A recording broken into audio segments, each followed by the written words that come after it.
So, last week we looked at Hereditary, a movie that looks into the horrors of cults and the dangers that cult members put their families into.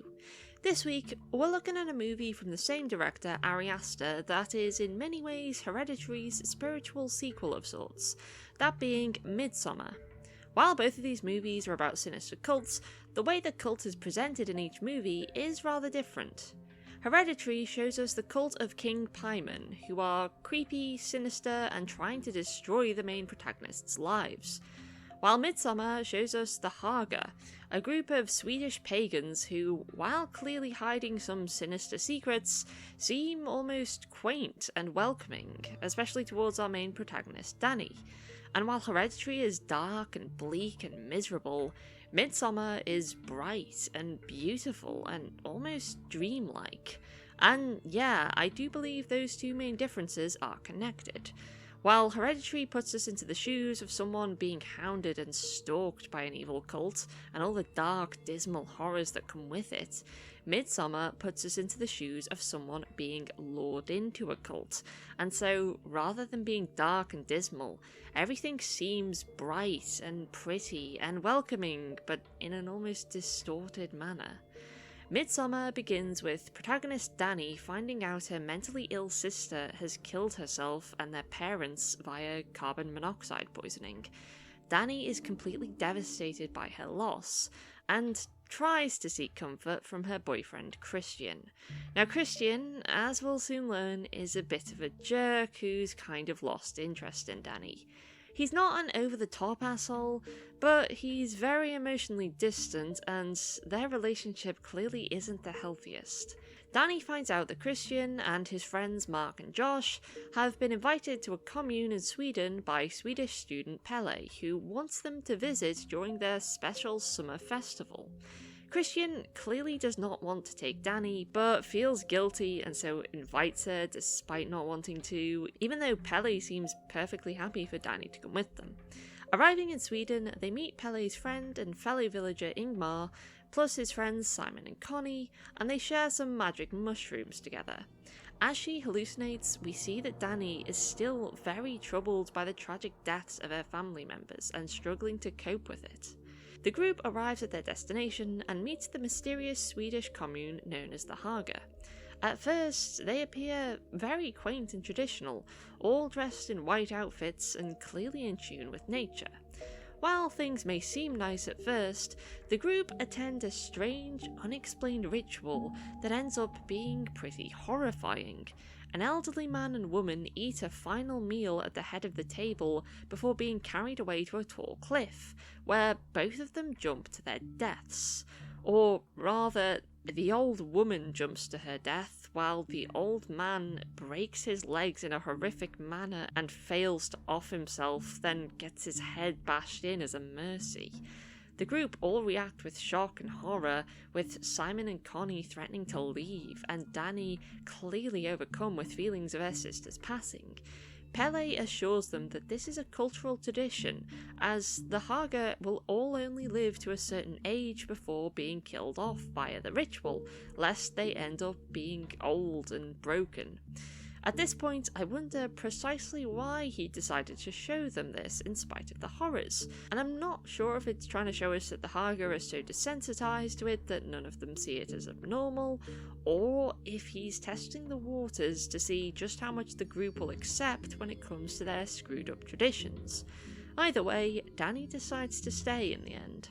Christian's friends prove themselves to be more or less terrible to the Haga, as Mark, the typical lustful horn dog, refuses to take anything seriously and is only interested in scoring with the girls, and later pees on a sacred ancestral tree of the Haga, while the more serious Josh argues with Christian over which one of them will do their thesis on the festival, and then goes on to take photographs of sacred texts that the Haga made clear were off limits.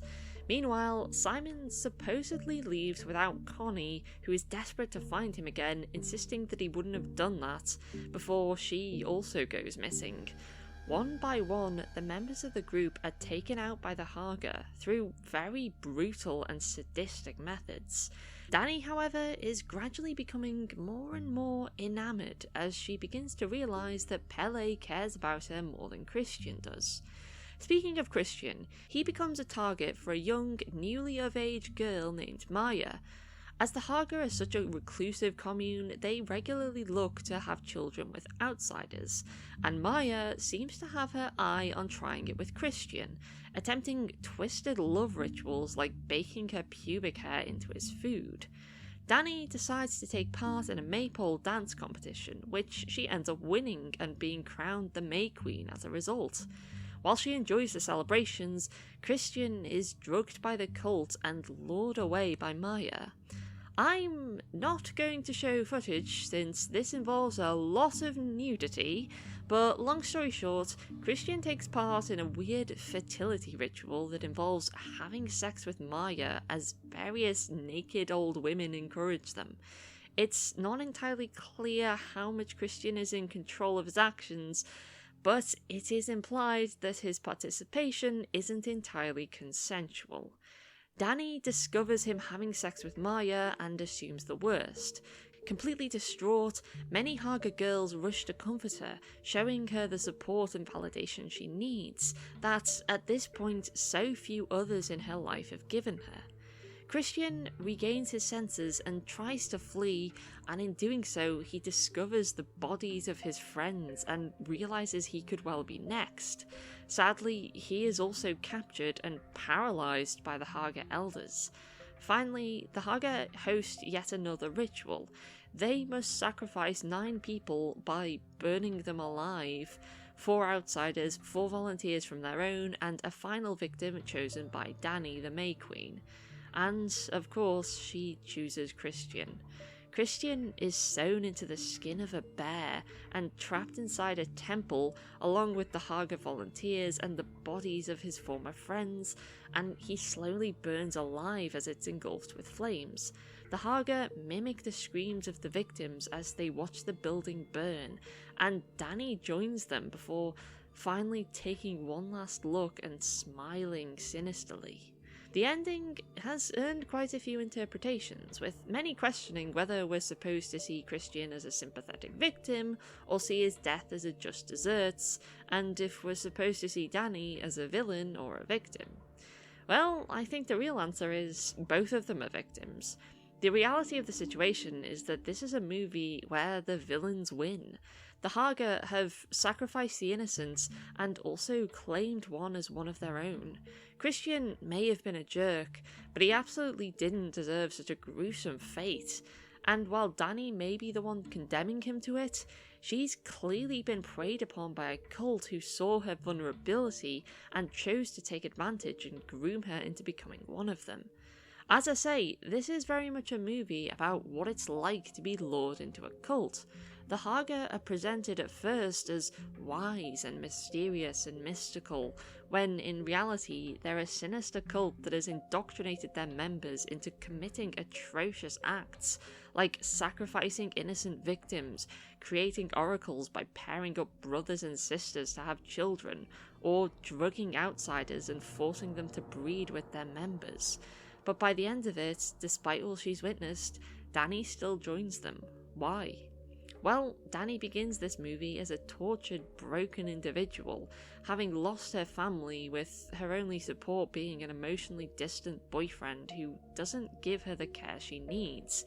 Pele likely sees this and sees she's a potential candidate to be manipulated and drawn into their numbers. Cults do generally prey on the more vulnerable and emotionally fragile members of our society, those who are desperate for any kind of support and care, those who, as Pele puts it, have no one else that makes them feel held. Midsommar shows us the view of the cult through Danny's eyes. Everything is so mysterious and beautiful, yet also distorted. It's likely that the Haga are deliberately drugging their victims to keep them sedated and in awe of their surroundings.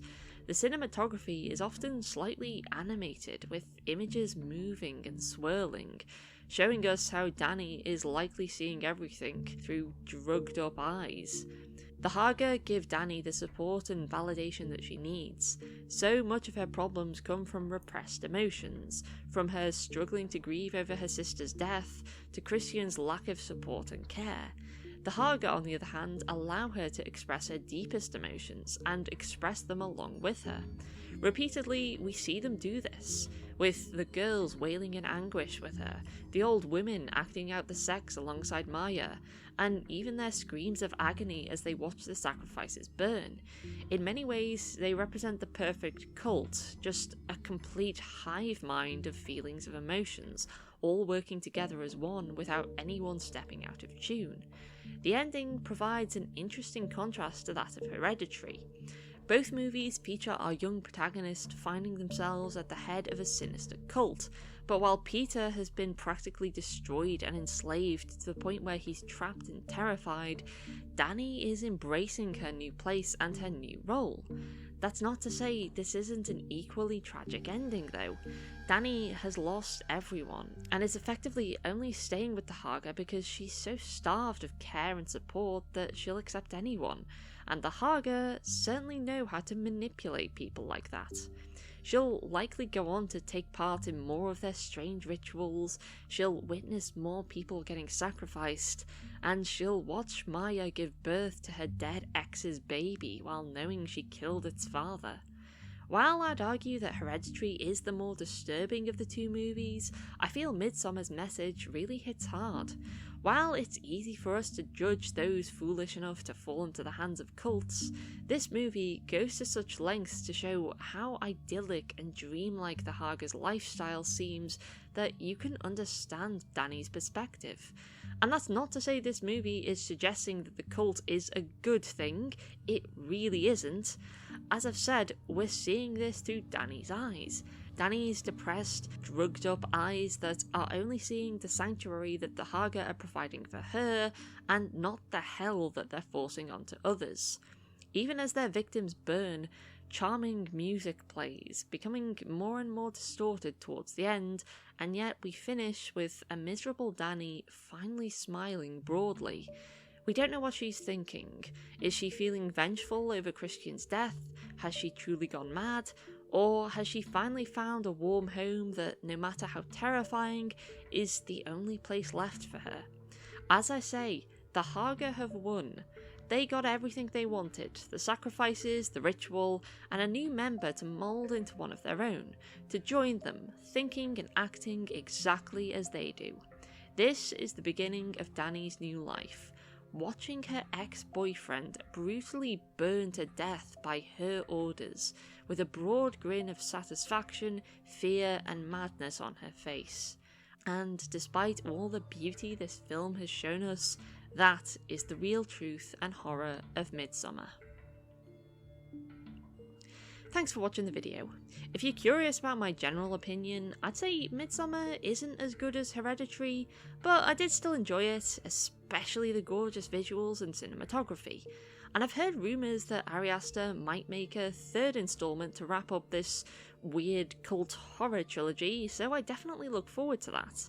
Anyways, be sure to tell me your opinions of the movie down below, like, share and subscribe and all that jazz, and I hope to see you again soon. Goodbye!